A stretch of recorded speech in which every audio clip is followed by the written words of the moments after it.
ಈ ಒಂದು ಸ್ವಾಮೀಜಿಯವರ ಕಾರ್ಯಕ್ರಮ ಅಂದರೆ ಧಾರ್ಮಿಕ ಕಾರ್ಯಕ್ರಮ, ಧರ್ಮದ ಬಗ್ಗೆ ಚಿಂತನೆ, ಧರ್ಮ ಉಪದೇಶ, ಮಾರ್ಗದರ್ಶನ ಇವೆಲ್ಲ ನಾವು ನೋಡಿದ್ದೇವೆ. ಅದರಲ್ಲಿ ಪೂಜ್ಯರಂಥ ಗುಣಧರ್ನಂದಿ ಮುನಿ ಮಹಾರಾಜರು ಅವರ ಒಂದು ಗಟ್ಟಿಯಾದಂಥ ನಿರ್ಧಾರಗಳು ನಮ್ಮ ಧಾರವಾಡ ಜಿಲ್ಲೆ ಹುಬ್ಬಳ್ಳಿ ತಾಲೂಕು ವರೂರು ಗ್ರಾಮದ ಹತ್ತಿರ, ಬಹುಶಃ ಅಲ್ಲಿ ಏನೂ ಇರಲಿಲ್ಲ ಮೊದಲು, ವರೂರು ಗ್ರಾಮದಲ್ಲಿ ಭಾಳ ದೊಡ್ಡದಾದಂಥ ಒಂದು ಆಶ್ರಮವನ್ನು ಕಟ್ಟಿದರು. ಕೆಲವು ವರ್ಷಗಳ, ಬಹುಶಃ ಒಂದು 10-15 ವರ್ಷದಲ್ಲಿ ಇದೆಲ್ಲ ಪ್ರಗತಿಯಾಗಿದ್ದು. ಹಿಂದೆ ನಾನು ರೆವಿನ್ಯೂ ಮಿನಿಸ್ಟರ್ ಇದ್ದಾಗ ಅವತ್ತು ದೇಶದ ಉಪ ಪ್ರಧಾನಮಂತ್ರಿ ಅಂತ ಸನ್ಮಾನ್ಯ ಲಾಲ್ಕೃಷ್ಣ ಅಡ್ವಾಣಿಯವ್ರನ್ನ ಅಲ್ಲಿಗೆ ಕರ್ಕೊಂಬಂದು ಅದರ ಒಂದು ಚಾಲನೆ ಕೊಡುವಂಥ ಕೆಲಸ, ಮತ್ತು ಅನಂತ್ ಕುಮಾರ್ ಅವರು ಇದ್ದರು ಕೇಂದ್ರ ಮಂತ್ರಿಗಳು, ಅವ್ರ ನೇತೃತ್ವದಲ್ಲಿ ಭಾಳ ಉತ್ತಮವಾದಂಥ ಕಾರ್ಯಕ್ರಮ ಆಗಿ ಇವತ್ತು ವರೂರು ಆ ಗ್ರಾಮ ಏನಿದೆ ಒಂದು ಬೃಹತ್ವಾದಂಥ ಧಾರ್ಮಿಕ ಪ್ರವಾಸಿ ಕೇಂದ್ರವಾಗಿ ಪರಿವರ್ತನೆ ಆಗಿದೆ. ಅದಕ್ಕೆ ಮೂಲ ಕಾರಣ ಅಂದರೆ ಪೂಜ್ಯರಂಥ ಗುಣಧರ್ನಂದಿ ಮಹಾರಾಜರು ಅನ್ನುವಂಥ ಮಾತನ್ನು ಹೇಳ್ತಾರೆ. ಮತ್ತು ಇತ್ತೀಚಿನ ದಿನಗಳಲ್ಲಿ ಸಹಿತ ಭಾಳ ದೊಡ್ಡದಾದಂಥ ಕಾರ್ಯಕ್ರಮಗಳನ್ನು ಪೂಜ್ಯರು ಅಲ್ಲಿ ಹಮ್ಮಿಕೊಂಡಿದ್ದಾರೆ. ಅಷ್ಟೇ ಅಲ್ಲ, ಹಲವಾರು ಶಿಕ್ಷಣ ಸಂಸ್ಥೆಗಳನ್ನು ಪ್ರಾರಂಭ ಮಾಡುವ ಮುಖಾಂತರ ಮತ್ತು ಇಂಜಿನಿಯರಿಂಗ್ ಕಾಲೇಜು, ಪಾಲಿಟೆಕ್ನಿಕ್ಕು, ಈ ರೀತಿ ಹಲವಾರು ಸಾವಿರಾರು ವಿದ್ಯಾರ್ಥಿಗಳಿಗೆ ಮತ್ತು ಬಡ ವಿದ್ಯಾರ್ಥಿಗಳಿಗೆ ಕಡಿಮೆ ದರದಲ್ಲಿ ಫೀಸ್ ಇಲ್ಲದೇ ಇವತ್ತು ವಿದ್ಯಾಭ್ಯಾಸ ಕೊಡ್ತಕ್ಕಂಥ ಒಂದು ಸಂಸ್ಥೆ ಇದ್ದರೆ ಪೂಜ್ಯ ಗುಣಧರಾನಂದ ಸ್ವಾಮೀಜಿಯವರ ಸಂಸ್ಥೆ ಅನ್ನುವಂಥ ಮಾತನ್ನು ಇವತ್ತು ನಾನು ಹೇಳ್ತೇನೆ. ಈ ರೀತಿ ಒಂದು ಧಾರ್ಮಿಕ ಚಿಂತನೆ, ಧಾರ್ಮಿಕವಾಗಿ ಇವತ್ತು ಯಾವ ರೀತಿ ಸಮಾಜವನ್ನು ತಿದ್ದಬೇಕು, ಲೋಪದೋಷಗಳನ್ನು ತಿದ್ದಬೇಕು, ಮತ್ತು ಪ್ರಸಂಗ ಬಂದಾಗ ಸಮಾಜಕ್ಕೆ ಚಾಟಿ ಕೊಡುವಂಥ, ಸರ್ಕಾರಕ್ಕೆ ಚಾಟಿ ಕೊಡುವಂಥ ಕೆಲಸವನ್ನು ಪೂಜ್ಯ ಗುರುಗಳು ಯಾವಾಗಲೂ ಮಾಡ್ತಾ ಇದ್ದಾರೆ. ಹೀಗಾಗಿ ಸಮಾಜದ ಬಂಧುಗಳ ಬಗ್ಗೆ, ಅದರಲ್ಲಿ ಸಮಾಜಕ್ಕೆ ಏನೊಂದು ಅನ್ಯಾಯ ಆದಾಗ ಅದಕ್ಕೆ ಧ್ವನಿ ಎತ್ತುವಂಥ ಕೆಲಸವನ್ನು ಪೂಜ್ಯರು ಯಾವಾಗಲೂ ಮಾಡ್ಕೊಂಡ್ಬಂದಿದ್ದಾರೆ.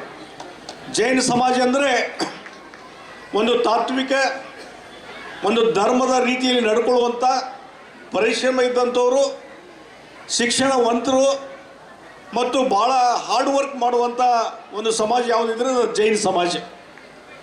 ಯಾವುದೇ ರೀತಿಯಾದಂಥ ಹಿಂಸಾತ್ಮಕವಾದಂಥ ಕಾರ್ಯಚಟುವಟಿಕೆ ಇಲ್ಲ, ಅಹಿಂಸಾ ಮಾರ್ಗದಿಂದ ಇವತ್ತು ಸಮಾಜದಲ್ಲಿ ಒಂದು ಉತ್ತಮವಾದಂಥ ವಾತಾವರಣ ನಿರ್ಮಾಣ ಮಾಡುವಂಥ ಕೆಲಸ ಇವತ್ತು ಯಾವುದಾದ್ರೂ ಸಮಾಜ ಇದ್ದರೆ ಅದು ಜೈನ ಸಮಾಜ ಅನ್ನುವಂಥ ಮಾತನ್ನು ಇವತ್ತು ನಾನು ಹೇಳ್ತೀನಿ.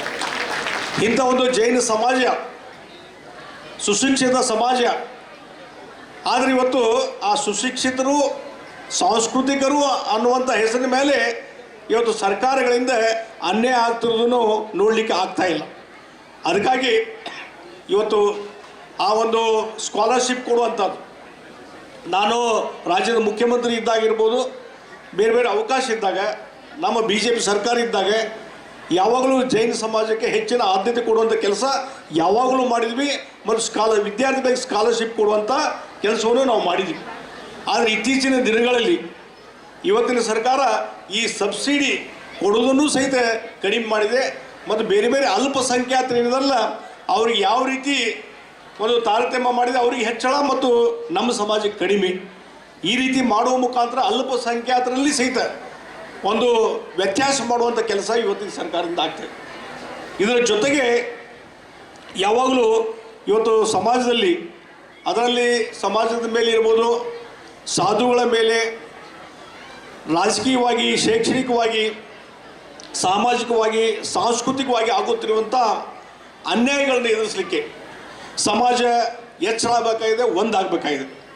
ಆ ಹಿನ್ನೆಲೆಯಲ್ಲಿ ಇವತ್ತು ಪೂಜ್ಯ ಶ್ರೀಗಳವರ ನೇತೃತ್ವದಲ್ಲಿ ಏನೊಂದು ಈ ಒಗ್ಗಟ್ಟಿನ ನಮ್ಮ ನಡಿಗೆ ಐನಾಪುರ ಕಡೆಗೆ, ನಮ್ಮ ನಡಿಗೆ ಐನಾಪುರ ಕಡೆಗೆ ಈ ಒಂದು ಹೋರಾಟವನ್ನು ಮಾಡುವ ಮುಖಾಂತರ ಲಕ್ಷಾಂತರ ಜನರು ಒಂದು ಕಡೆ ಸೇರಿಸುವ ಮುಖಾಂತರ ಇವತ್ತು ಇಲ್ಲಿ ಇದಕ್ಕೊಂದು ಎಚ್ಚರಿಕೆ ಕೊಡುವಂಥ ಕೆಲಸ, ಒಂದು ಹೆಚ್ಚಿನ ರೀತಿಯಿಂದ ಜಾಗೃತಿ ಮಾಡುವಂಥ ಕೆಲಸ. ಮತ್ತು ಮೊದಲಿಂದು ಗುಣಧರಾನಂದ ಸ್ವಾಮೀಜಿಯವರು ಯಾವಾಗಲೂ ಹೇಳ್ತಿದ್ರು, ಜೈನ ಸಮಾಜಕ್ಕೆ ಒಂದು ಅಭಿವೃದ್ಧಿ ಪರವಾಗಿ ಚಿಂತನೆ ಮಾಡಲಿಕ್ಕೆ ಒಂದು ನಿಗಮ ಬೇಕು ಅಂತ ಹೇಳಿ ಯಾವಾಗಲೂ ಹೇಳ್ತಾ ಇದ್ರು. ಯಾವಾಗಲೂ ಅದು ಇವತ್ತು ಎಷ್ಟೆಷ್ಟು ಸಣ್ಣ ಪುಟ್ಟ ಸಮಾಜಕ್ಕೆ ನಿಗಮ ಇದೆ, ಆದರೆ ಜೈನ ಸಮಾಜಕ್ಕೆ ಯಾಕೆ ನಿಗಮ ಇಲ್ಲ ಅನ್ನುವಂಥ ಪ್ರಶ್ನೆ ಬರ್ತದೆ. ಮತ್ತು ಅವರ ಆಶ್ರಮಕ್ಕೆ ವರೂರಿಗೆ ಬೇರೆ ಬೇರೆ ಮಂತ್ರಿಗಳು ಬಂದಾಗ ಅವರೆಲ್ಲ ಭರವಸೆ ಕೊಟ್ಟು ಹೋಗಿದ್ದಾರೆ, ಇಲ್ಲ ನಿರ್ದಿಷ್ಟವಾಗಿ ನಾವು ಜೈನ ಸಮಾಜಕ್ಕೆ ಒಂದು ಅಭಿವೃದ್ಧಿ ನಿಗಮ ಮಾಡಿಕೊಡ್ತೇವೆ ಅನ್ನುವಂಥ ಮಾತನ್ನು ಹೇಳಿದರು. ಆದರೆ ಅಲ್ಲಿ ಹೊರಗೆ ಹೋದ್ಮೇಲೆ ನೆನಪು ಹಾರಿಬಿಡ್ತಾರೆ. ಅದಕ್ಕಾಗಿ ಯಾವಾಗಲೂ ಸಮಾಜ ಎಚ್ಚರಿರಬೇಕು, ಸಂಘಟಿತ ಆಗಬೇಕು ಅಂದಾಗ ಮಾತ್ರ ಸರ್ಕಾರ ಎಚ್ಚರಿರ್ತದೆ. ಸರ್ಕಾರ ಎಚ್ಚರಿರ್ತದೆ. ಈ ರೀತಿ ನಾನು ನಾಳೆ ಬರಬೇಕಾಗಿತ್ತು, ಆದರೆ ನಾಳೆ ಮತ್ತೆ ಒಂದು ಮುಖ್ಯವಾದಂಥ ಮ್ಯಾರೇಜ್ ಸಲುವಾಗಿ ನಾವು ಬೆಂಗಳೂರಿಗೆ ಹೋಗ್ಬೇಕಾಗಿತ್ತು ಬೆಳಗ್ಗೆ ಎತ್ಕೊಳ್ಳಿ. ಆ ಹಿನ್ನೆಲೆಯಲ್ಲಿ ನಾಳೆ ಒಂದು ದೊಡ್ಡ ಪ್ರಮಾಣದಲ್ಲಿ ಲಕ್ಷಾಂತರ ಜನ ಈ ಕಾರ್ಯಕ್ರಮದಲ್ಲಿ ಭಾಗವಹಿಸಿದ್ದಾರೆ. ಅದರ ಮುಖಾಂತರ ಒಂದು ಸರ್ಕಾರಕ್ಕೆ ಎಚ್ಚರಿಕೆ ಗಂಟೆಯನ್ನು ಬಾರಿಸುವಂಥದ್ದಿದೆ. ಹೀಗಾಗಿ ಸರ್ಕಾರ ಇದರ ಬಗ್ಗೆ ತಕ್ಷಣವೇ ಎಚ್ಚರ ಆಗಿ ಇವತ್ತು ತಕ್ಷಣವೇ ರಾಜ್ಯದ ಮುಖ್ಯಮಂತ್ರಿಗಳು, ಗೃಹ ಮಂತ್ರಿಗಳು ಎಲ್ಲರೂ ಸಮಾಲೋಚನೆ ಮಾಡಿಕೊಂಡು ಮತ್ತು ಉಪಮುಖ್ಯಮಂತ್ರಿಗಳು ಸಮಾಲೋಚನೆ ಮಾಡಿಕೊಂಡು ಆದಷ್ಟು ಬೇಗನೆ ಜೈನ ಸಮಾಜಕ್ಕೆ ಒಂದು ನಿಗಮವನ್ನು ಘೋಷಣೆ ಮಾಡಬೇಕು ಅನ್ನುವಂಥ ಒತ್ತಾಯವನ್ನು ನಾನು ಮಾಡ್ತಾಯಿದ್ದೆ.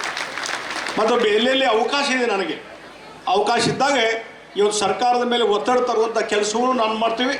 ಮತ್ತು ಕೇಂದ್ರದಲ್ಲಿ ನರೇಂದ್ರ ಮೋದಿಯವರ ನಾಯಕತ್ವದಲ್ಲಿ ಸರ್ಕಾರ ಇದೆ.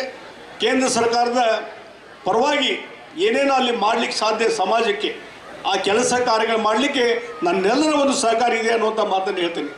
ಆ ಹಿನ್ನೆಲೆಯಲ್ಲಿ ಇವತ್ತೇನೋ ಗುರುದನಂದ ಪೂಜ್ಯ ಸ್ವಾಮೀಜಿಯವರು ಏನು ನೇತೃತ್ವದಲ್ಲಿ ಈ ಕಾರ್ಯಕ್ರಮ ಧಾರ್ಮಿಕ ಜಾಗೃತಿ, ಅದರ ಜೊತೆಗೆ ಸಮಾಜವನ್ನು ಜಾಗೃತಿ ಮಾಡುವ ಮುಖಾಂತರ ಒಂದು ಎಚ್ಚರಿಕೆ ಗಂಟೆಯನ್ನು ಇಲ್ಲಿ ಕೊಡೋಲಿಕ್ಕೆ ಸಾಧ್ಯತೆ.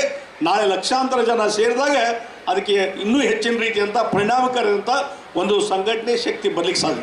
ಆ ಕೆಲಸ ದಯವಿಟ್ಟು ಮಾಡಿ ಸಮಾಜದ ಬಂಧುಗಳೆಲ್ಲರೂ ಒಂದಾಗಿ ಒಗ್ಗಟ್ಟಿನಿಂದ ಇವತ್ತು ಈ ಒಂದು ಎಚ್ಚರಿಕೆ ಕೊಡುವಂಥ ಕೆಲಸ ಆಗಬೇಕಾಗಿದೆ. ಆ ಹಿನ್ನೆಲೆಯಲ್ಲಿ ಇವತ್ತು ಪೂಜ್ಯ ಸ್ವಾಮೀಜಿ ನಂದು ಎಡಬಿಡದ ಒಂದು ಕಾರ್ಯಕ್ರಮ ಇದು. ಇವತ್ತು ಈ ಕಾರ್ಯಕ್ರಮದ ಸಲುವಾಗಿಯೇ ಇವತ್ತು ನಾನು ಬಂದಿದ್ದು. ಇಲ್ಲದಿದ್ದರೆ ಬಹುಶಃ ದಿಲ್ಲಿಗೆ ಹೋಗುವಂಥ ಪ್ರಸಂಗ ಬಂದಿತ್ತು. ಅದನ್ನು ತಪ್ಪಿಸಿ ನಾನು ನಿನ್ನೆ ರಾತ್ರಿಯಿಂದ ಬಂದು ಇಲ್ಲಿ ಕಾರ್ಯಕ್ರಮಕ್ಕೆ ಬಂದಿದ್ದೇನೆ. ಮತ್ತು ನಮ್ಮ ಪೂರ್ತಿ ಯಾಕೆ ಗುರುದನಂದ ಸ್ವಾಮೀಜಿಯವರು ಯಾವಾಗಲೂ ಒಂದು ಎಲ್ಲರಿಗೆ ಇನ್ಸ್ಪೈರೇಷನ್, ಸ್ಫೂರ್ತಿ ಕೊಡುವಂಥ ವ್ಯಕ್ತಿತ್ವ. ಅವ್ರ ಮಾತು, ಅವರ ಕಾರ್ಯಚಟುವಟಿಕೆ ಎಲ್ಲರಿಗೆ ಒಂದು ಸ್ಫೂರ್ತಿ ಕೊಡುವಂಥ ಒಂದು ವ್ಯಕ್ತಿತ್ವ. ಅಂಥವರ ಒಂದು ಮಾರ್ಗದರ್ಶನ ತೆಗೆದುಕೊಳ್ಳುವಂಥದ್ದು, ಅವರ ಆಶೀರ್ವಾದ ಪಡ್ಕೊಳ್ಳೋ ಸಲುವಾಗಿ ಇವತ್ತು ಐನಾಪುರ ನನಗೇನು ಹೊಸದಲ್ಲ. ಇದಕ್ಕೆ ನಮ್ಮ ಇಲ್ಲಿ ಹೇಳಿದ್ರೆ ಯಾವಾಗಲೂ ಈ ಕಡೆ ಪಕ್ಷದ ಸಂಘಟನೆ, ಪಕ್ಷದ election, JP taluk panchayat election ಬಂದಿನ ಇಲ್ಲಿ ಹಿಂದೆ ಲೀಡರ್ ಆಫ್ ಅಪೋಸಿಷನ್ ಇದ್ದಾಗ. ಹೀಗಾಗಿ ಯಾವಾಗಲೂ ಸಹಿತ ಇಲ್ಲಿ ಐನಾಪುರ, ಉಗಾರಕೂದ್ರು ಈ ಭಾಗದಲ್ಲಿ ಮತ್ತು ಅಥಣಿ ಈ ಭಾಗದಲ್ಲಿ ಸಾಕಷ್ಟು ನಾ ಹಿಂದೆಲ್ಲ ಲೀಡರ್ ಆಫ್ ಅಪೋಸಿಷನ್ ಇದ್ದಾಗ ಪ್ರವಾಸ ಮಾಡಿದ್ದೇನೆ. ಲಕ್ಕೀಲಿ ಈಗ ಇದರ ಹತ್ತಿರ ಬೆಳಗಾವಿ ಪಕ್ಕದಲ್ಲಿ ಬೆಳಗಾವಿಯ ಜನ ಇವತ್ತು ಆಶೀರ್ವಾದ ಮಾಡಿ ಅಲ್ಲಿ ಲೋಕಸಭಾ ಸದಸ್ಯನಾಗಿ ಆಯ್ಕೆ ಮಾಡಿದ್ದಾರೆ. ಹೀಗಾಗಿ ನಾವು ಇನ್ನೂ ಭಾಳ ಹತ್ತಿರ ಆಗಿದ್ದೇವೆ. ಈ ಒಂದು ಜನಪ್ರತಿನಿಧಿಯಾಗಿ ಇವತ್ತು ಇನ್ನೂ ಈ ಭಾಗದ ಅಭಿವೃದ್ಧಿಗೆ, ಸಮಾಜದ ಅಭಿವೃದ್ಧಿಗೆ ಇನ್ನೂ ಹೆಚ್ಚಿನ ಕೆಲಸ ಕಾರ್ಯ ಮಾಡಲಿಕ್ಕೆ ನನಗೆ ಅನುಕೂಲ ಆಗಿದೆ. ಎಲ್ಲರ ಸಹಕಾರದೊಂದಿಗೆ ಆ ಕೆಲಸ ಕಾರ್ಯಗಳನ್ನು ಮಾಡ್ತೀವಿ. ಪೂಜ್ಯ ಗುರುಗಳ ಏನೊಂದು ಸಂಘಟನೆ ಇದೆ, ಈ ಸಂಘಟನೆ ಶಕ್ತಿ ಮುಖಾಂತರ ಸಮಾಜಕ್ಕೆ ಇನ್ನೂ ಹೆಚ್ಚಿನ ಶಕ್ತಿ ಸಿಗಲಿ ಅಂತೇಳಿ ಈ ಸಂದರ್ಭದಲ್ಲಿ ದೇವರಲ್ಲಿ ನಾನು ಪ್ರಾರ್ಥನೆ ಮಾಡಿ